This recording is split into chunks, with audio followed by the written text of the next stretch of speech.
আপনি যদি মনে করেন আপনি কারো জীবনের খুব ভালো বন্ধু, আপনাকে ছাড়া তার চলবেই না, তাহলে আপনি ভুল ভাবছেন।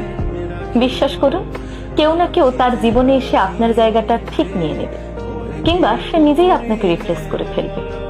পৃথিবীতে প্রতিটি জিনিসই এমন, কোথাও কারো জন্য কিচ্ছু থেমে থাকে না, কিচ্ছু না।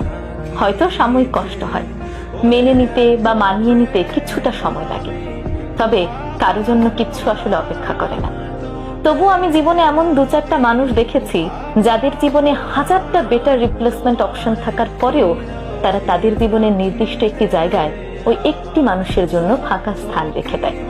হয়তো রোজ দেখা হয় না, কথা হয় না, তবুও সেই মানুষটি আজও তার প্রিয় বন্ধু। তার জায়গাটি কেউ নিতে পারেনি, কিংবা সে নিজেই তার বন্ধুর জায়গাটি আর কাউকে দেয়নি। কারো জীবনে এতটুকু মূল্যায়ন পাওয়া ভীষণ ভাগ্যের ব্যাপার।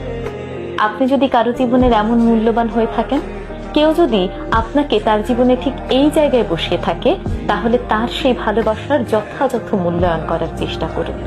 তার ভালোবাসা, তার সেই গুরুত্বকে আপনি শ্রদ্ধা করুন, সম্মান করুন।